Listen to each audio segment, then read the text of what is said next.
emang lo pikir lo pikir gue nih sampai detik ini kalau naik panggung nervous nggak? Enggak lah. Saya bilang gitu kan Kang Farahman udah jam terbang tinggi. Salah lo. Sampai detik ini tuh gue masih nervous setiap gue naik panggung. Gitu. Oh serius Kang? Iya. Nah, cuman nervous itu akhirnya yang gue pakai untuk mengatasi nervousnya, untuk mengatasi gugup gue. Gimana caranya Kang? Kan kalau nervous gitu kan perutnya geli-geli gitu tuh katanya gitu kan. Itu yang gue pakai tuh untuk gue yang mukanya jadi senyum kan gue gitu. Dengan kita senyum, ya orang tuh happy ngeliat kita kan ya. Gue tuh, oh gitu ya Kang gitu ya. Jadi saya ngambil ilmu dari dia. Sampai akhirnya kan mendekati waktunya, kebetulan alhamdulillah saya ketemu sama Allahu Akbar sih. Cewek cowok? Cowok Mas, yang gondrong siapa namanya? Gugun Gondrong. Gun, gue dapat kerjaan ini nih Gun gitu. Gimana gue nih caranya gue nih? Terus gitu, serius lo gitu. Gue ajarin lo ya gitu. Iya Gun, serius nih gitu. Oke, kita bikin perjanjian dulu, dia bilang gitu. Bikin perjanjian dulu. Lo gue ajarin, tapi kalau lo gue udah ajarin, one day lo gue suruh MC, lo mau ya? Namanya orang nekat nih Mas. Gue kan udah punya IO ya. Iya dia mah udah emang MC kan gitu. Kalau lo gue ajarin, lo gue tawarin MC, lo harus mau ya gitu. Oke, saya bilang gitu. Saya gituin Mas. Oke gitu. Ya udah akhirnya dia ngajarin lah ceritanya gitu. Bukan ngajarin, gue temenin lo MC-nya. Dia mau nemenin saya Mas. Baik sekali Gugun. Dia nemenin saya MC. Jadi nemenin tuh maksudnya nge-MC ini tandem. Ya. Nge-MC tandem kan. Jadi maksudnya orang ngundang saya, tapi tiba-tiba bonusnya Gugun. Saya bawa Gugun. Iya. Ya udah, saya jadi happy kan. Jadi dia ngajarinnya ada mentornya. Mentor. Jadi langsung praktek, enggak minta bayaran. Ya udah, saya dapat bayaran, saya potek 2. Ini Gun buat lo. Udah, dari situ tuh. Cuman waktu itu enggak pernah kejadian saya itu karena saya waktu itu sibuk di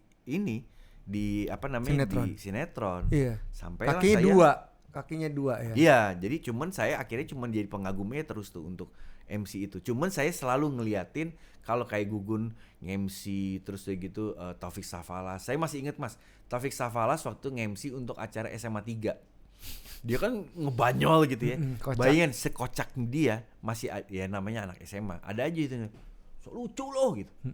Bayangin di netizen lah gitu ya. Terus segitu saya ngeliat, saya cuma ngeliatin bagaimana dia mengatasi orang-orang cemooh itu.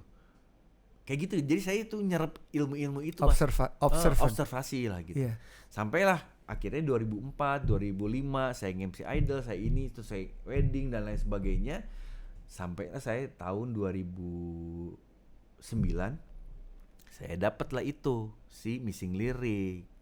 Nah Missing Lyric terus gitu bersamaan saya dapat Missing Lyric. Terus hari itu udah jalan berapa episode, saya jalan sama papa almarhum, jalan di toko buku. Pas yang saya lihat, Mas Erwin nih masih bertiga lah hari itu kan. Buku Talking lah, edisi pertama. Iya. Karena saya tahu nih gue udah ada di situ nih gitu kan. Ini ada buku isinya ilmu semua gitu. Terus orang-orangnya gue kenal nih yang 2 gitu. Saya gitu kan. Saya coba baca 1 lembar, 2 lembar. Sebenarnya waktu itu yang ada di kepala saya ini, gimana sih caranya ngatasin saya itu di atas panggung, nervous salah satunya. Terus gimana sih caranya saya itu untuk mengatasi misalnya orang lain dan lain sebagainya gitu. Lo gak pernah ngomong ini ke gue Gi, baru sekarang. Iya, pokoknya permasalahan yang ada di otak saya 1 lembar, 2 lembar, kok ada semua di situ. Dan itu kok lucunya kok bisa jadi booster Mas sama saya. Gila nih buku baru 2 lembar saya kok bisa kayak itu guys. Bisa kayak bikin saya pede gitu loh. Oh ya? Kayak nyerep gitu saya. Pah, Igi beli deh nih buku. Yaudah beli tuh. Di rumah saya baca. Dibaca pun saya juga cuma berapa lembar. Cuman itulah yang jadi trigger saya. Saya ngomong sama manajer saya itu waktu itu si Nani. Nih gue kayaknya harus ke sekolah deh nih. Karena gue mikir gila nih orang-orang nih sekarang nawarin kita kerjaan. Kita minta bayaran berapa dikasih terus loh gitu. Naik terus lah gitu. Sampai kita dapat program. Gila loh. Gue suka dengerin anak-anak penyiar, mereka tuh basic keren-keren. Lah ini anak yang kagak punya ilmu tiba-tiba Ada nongol di di sini TV ya. gitu. Saya bilang gitu kan. Thanksin lah gue gitu. Gue nggak punya tanggung jawab nih sama profesi gue gitu. Ya udah akhirnya cari tahu tuh. Cari tahu talking udah gitu. Nah, saya langsung nunjuk. Gue maunya talking. Gue ngelihat kayaknya ini cocok sama gue karena gue baca cuma berapa lembar aja gila nih.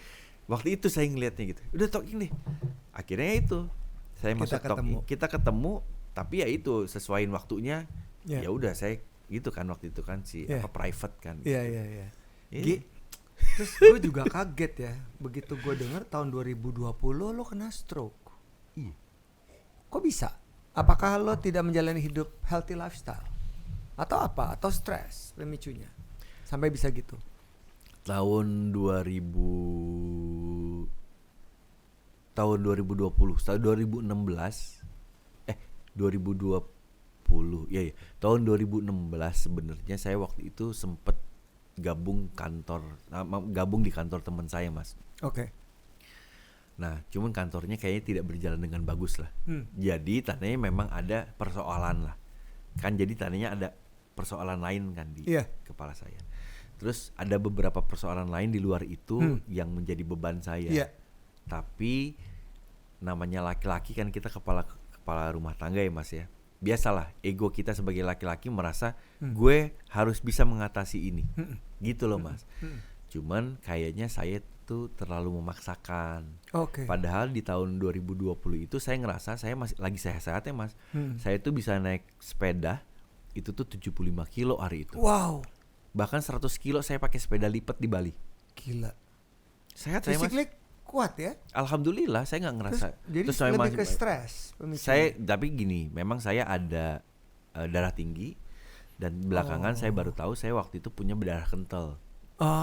Jadi saya udah konsumsi obat. Oke. Cuman memang konsumsi obat waktu itu tidak dengan kontrol dokter lah gitu. Oke. Gitu.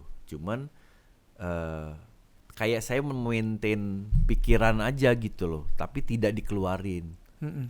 Saya percaya itu triggernya paling banyak dari stres. Oke.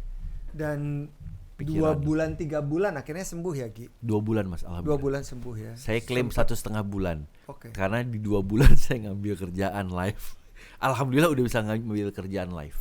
Oke. Gi, yang pertanyaan gue nih, apa yang berbeda setelah lo sembuh stroke? Oke. Adakah yang berbeda dari lo melihat dunia, lo melihat hal-hal yang lebih spiritual mungkin, lo menjadi lebih begini, sebelumnya nggak gitu? Ada nggak sih yang beda? Karena kan apa yang lo alamin gue nggak tahu dan gue nggak pernah ngalamin, belum kayak gitu ya. Mungkin salah satunya kan Mas Erwin tadi bilang saya tuh unplanned lah gitu ya. Tapi mungkin ada salah satu sisi dari saya yang orangnya tuh pengen kekeh gitu. Nah, tanpa saya tuh akhirnya melupakan kata ikhlas dan juga kata ikhlas sebenarnya. Oke. Jadi kepikiran, Iya. ke bawah pikiran terus. Atau berserah diri lah sama yang di atas gitu. Mas Erwin kan suka denger kan kalau orang-orang gini. Misalnya Mas Erwin lagi ambisi untuk dapetin itu gitu. Iya. Terus tapi diingetin nih sama orang tua, udahlah serahin aja sama yang di atas, supaya kita ringan kan gitu. Nah itu saya tuh cuman tahu itu sebagai teori doang. Ikhlas itu cuman kata-kata doang. Tapi aslinya ikhlas itu seperti apa? Nggak diwujudkan. Saya nggak tahu cara mewujudkannya. Nah setelah saya udah ngelewatin masa stroke itu, barulah saya mencoba, oh ini loh artinya ikhlas. Tapi memang dengan berbagai kendala. Jadi pada saat waktu saya alhamdulillah udah dinyatakan sembuh sama dokter, saya udah bisa ngambil kerjaan, tapi persoalan tuh masih belum hilang mas. Iya. Ini jujur aja, ada satu kejadian yang memang mungkin Mas Erwin juga kok sampai segitu gitu.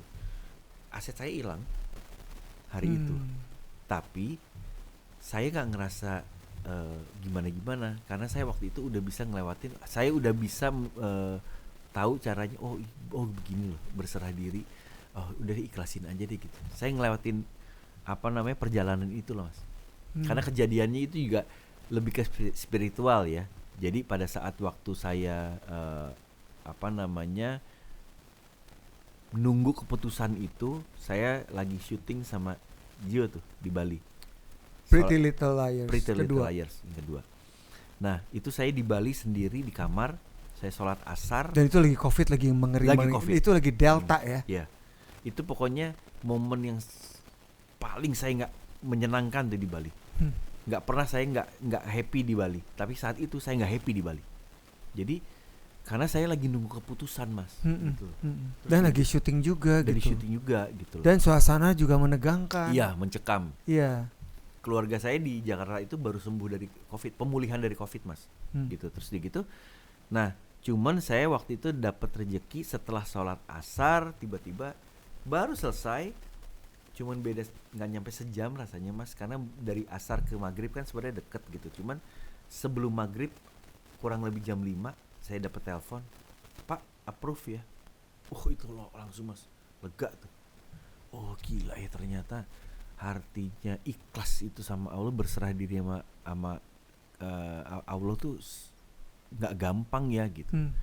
Ini saya bicara karena saya pikir gini, kayaknya agama apapun sama, Mas. Iya. Berserah diri itu. Karena waktu itu di sholat itu saya udah ngerasa, ya Allah, saya ngucap sholat itu, ya Allah, saya sudah mentok ya Allah gitu.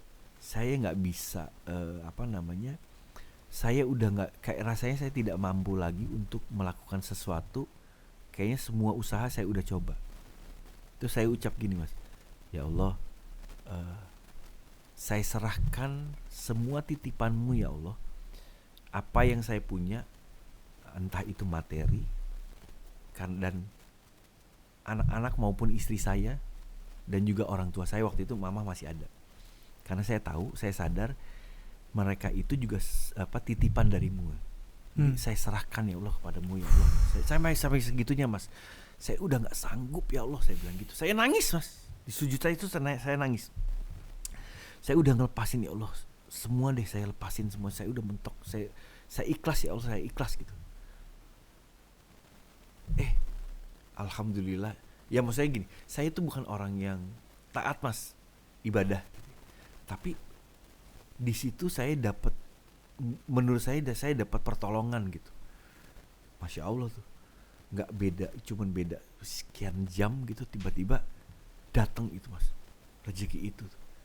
Pak, di approve. Saya langsung minta pulang ke Jakarta.